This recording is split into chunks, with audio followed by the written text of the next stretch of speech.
Number 10 इस series में है 50 चैप्टर और ये कंप्लीटेड हो चुकी है। ये स्टोरी है एक ब्रूटल वर्ल्ड की जिसका नाम है हेला, जहाँ पे सिर्फ वॉर है, किलिंग है और लगातार वॉयलेंस, जिसमें हमारे एमसी कैंग उनको पावर मिलती है नेक्रोमेंसर की और वो सालों सफर होके बहुत ज्यादा पावरफुल बनते हैं। मगर तब उन्हें मिलती है एक बहुत ज्यादा बुरी न्यूज कि उनके भाई जो कि 6 साल पहले अर्थ पे वापस पहुंच गए थे वो मर चुके हैं और कैंग अब वापस आ चुके अर्थ पे। और वो अकेले नहीं आए हैं क्योंकि उनके पास अभी भी है उनके हेला वर्ल्ड की नेक्रोमेंसर पावर्स। कैंग का कोई भी प्लान नहीं है कि वो वहां पे एक पीसफुल लाइफ को लिव करेंगे। कैंग वापस आए हैं रिवेंज के लिए। जो चीज इस स्टोरी को इंटरेस्टिंग बनाती है वो है कि कैंग यहाँ पे अपनी जर्नी जीरो से शुरू नहीं कर रहे हैं, क्योंकि जब वो रिटर्न हो रहे हैं वो पहले से बहुत ज्यादा पावरफुल है। नंबर 9 ये है क्लासिक नेक्रोमेंसर कॉन्सेप्ट, मगर इसमें एक फनी ट्विस्ट, और वो ये है कि हमारे एमसी जो कि एक कोरियन मैन है वो एक वीआर गेम के अंदर चले गए हैं। मगर इसमें एक प्रॉब्लम है, वो ये है कि एमसी बन गए हैं होली एम्परर के ग्रैंडसन, मगर हमारे एमसी कनेक्टेड है नेक्रोमेंसी से। तो एक स्टोरी की होली प्रिंस और एक नेक्रोमेंसर कोई सेंस नहीं बना रही है, मगर यही चीज इस स्टोरी को इंटरेस्टिंग बनाएगी क्योंकि एमसी के ज़ोंबीज की तरह एक्ट नहीं कर रहे हैं। साथ ही हमारे एमसी उनके कर्ज से लोगों को हील कर सकते हैं और उन लोगों को वहाँ पे बहुत ज्यादा स्ट्रेंज एबिलिटीज भी मिल रही है। तो बजाय कि हमारे एमसी एक इवल नेक्रोमेंसर है, वो लगातार एक हीरोइक सिचुएशन में आते जा रहे हैं। नंबर 8 इस स्टोरी में हमारे एमसी स्केलेटन को कमांड नहीं दे रहे हैं, क्योंकि इसमें हमारे एमसी को सिलेक्ट कर लिया गया है टावर ऑफ ट्रायल्स में, जहाँ पे सभी लोगों को एक चॉइस दी जाती है, वो है डिफिकल्टी चूज करने की, और जितनी ज्यादा डिफिकल्टी होगी उतने बड़े रिवॉर्ड होंगे। और हमारे एमसी यहाँ पे लेते हैं बहुत बड़ा रिस्क, जिसके साथ वो टावर को क्लाइंब करना शुरू करते हैं, एबिलिटीज को गेन करते हैं और लगातार पावरफुल एनिमीज को डिफीट करते हैं, जिससे वो डिस्कवर करते हैं सिस्टम के सीक्रेट्स। सीरीज में जो सबसे इंटरेस्टिंग चीज होती है वो ये है कि हमारे एमसी की पावर इतनी बढ़ जाती है कि वो एक सिंपल समनिंग में लिमिटेड नहीं है,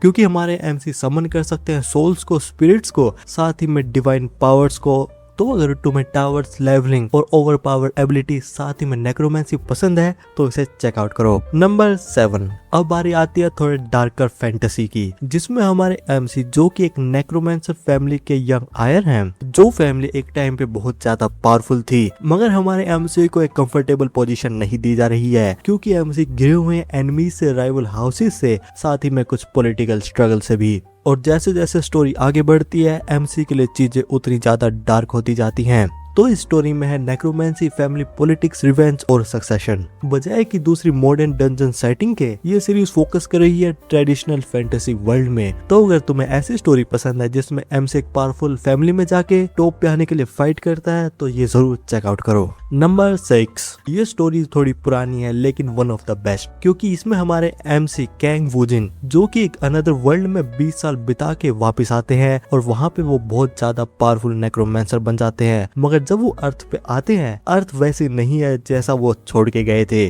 क्योंकि अर्थ पे वो अब देख रहे हैं डंजन्स को और स्टेशंस भी वहाँ पे एक डेंजरस लोकेशन बन चुके हैं। तो बजाय कि हमारे एमसी एक नॉर्मल लाइफ में एडजस्ट करें, वुजिन ने डिसाइड कर लिया है कि वो सिचुएशन को कंट्रोल करेंगे, क्योंकि वुजिन के पीछे है एक आर्मी ऑफ अनडेड, और वुजिन बहुत जल्दी इतने स्ट्रॉन्ग बन जाते हैं कि ऑर्डिनरी हंटर्स उन्हें इग्नोर नहीं कर सकते हैं। तो इस स्टोरी में आपको मिलेगी एक वन मैन आर्मी की फीलिंग, जहाँ पे डंजन है, मॉन्स्टर है और बहुत ज्यादा पावरफुल समन्स है और बहुत ज्यादा ओवर कॉन्फिडेंट एमसी। नंबर 5 इस स्टोरी में हमारे एमसी ने एक गेम को 12 टाइम्स कंप्लीट कर दिया है, मगर वहाँ पे कुछ अचानक से अनएक्सपेक्टेड होता है, क्योंकि अब हमारे एमसी आ जाते हैं उसी गेम के अंदर। मगर बजाय कि वो गेम के मेन कैरेक्टर बने, बजाय कि वो बन जाते हैं एक बहुत ज्यादा वीक कैरेक्टर जिनकी एक कट सीन में डेथ होती है। मगर हमारे एमसी के पास टाइम नहीं है। एमसी को पता है कि उनके पास लगभग 6 महीने हैं, जिस भी सिर्फ एमसी नहीं साथ ही में उनके मास्टर भी वहाँ पे मरने वाले हैं, क्योंकि उन्होंने यूज करा है फॉरबिडन मैजिक। तो एमसी वर्ल्ड में आते ही प्रिपरेशन को शुरू कर देते हैं। एमसी स्टडी करेंगे नेक्रोमेंसी को, कोर्प्स को गैदर करेंगे और अपने एबिलिटीज को डेवलप करेंगे, और सबसे इम्पोर्टेंट वो यूज करेंगे फ्यूचर की गेम की नॉलेज को। सीरीज में फिलहाल 120 चैप्टर है और ये ऑनगोइंग है।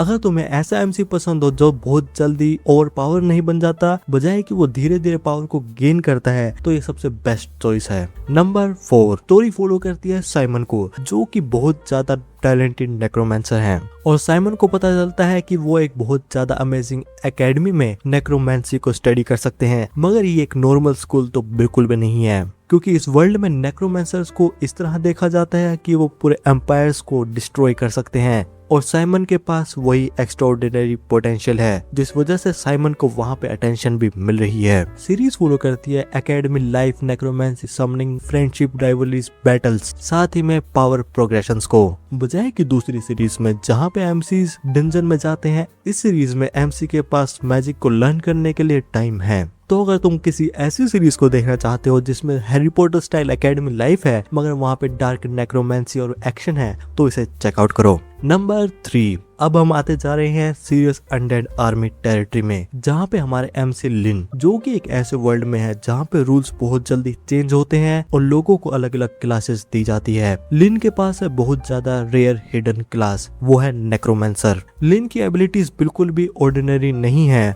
मगर लिन के समन्स उनके लिए फाइट नहीं करते हैं। पूरा कॉन्सेप्ट यहाँ पे ये है कि लिन और उनके समन्स के बीच में रिलेशनशिप क्या है और लिन बहुत जल्दी ये भी पता लगा लेते हैं कि वो अपने समन्स को स्ट्रॉन्गर कैसे कर सकते हैं और जितना हो सके उतना टेरिफाइंग कैसे कर सकते हैं। लिन की आर्मी मॉन्स्टर से फाइट कर सकती है और बैटल को एक वन साइडेड विन में कन्वर्ट कर सकती है। अगर तुम्हें एक ऐसे एमसी को देखना है जो पीछे बैठ के अपनी आर्मी को सब कुछ करता हुआ देखे तो तुम्हारे लिए बेस्ट सीरीज है, चेकआउट करो। नंबर 2, जिसमें हमारे एमसी जो कि फॉर्मर स्पेशल फोर्सेस के सोल्जर हैं, जो कि वापस कॉलेज में आ गए हैं। सब कुछ वहाँ पे नॉर्मल लग रहा है मगर एक दिन कॉलेज के स्टूडेंट्स को अपने सामने एक मिस्टीरियस मैसेज दिखता है जिसमें उन्हें चूज करना होता है एक रूल। एमसी चूज करते हैं नेक्रोमेंसर और अचानक से दुनिया वहाँ पे कोलैप्स होने लगती है, मॉन्स्टर आने लगते हैं, सोसाइटी ब्रेक डाउन हो जाती है। लोग वहाँ पे सर्वाइवल के लिए फाइट कर रहे हैं मगर हमारे एमसी के पास है बहुत बड़ी एडवांटेज कि वो अनडेड को कंट्रोल कर सकते हैं। तो बजाय कि वो अपने खुद की फिजिकल स्ट्रेंथ पे फोकस करे, एमसी क्रिएट करते हैं एक आर्मी जोन के लिए फाइट करेगी।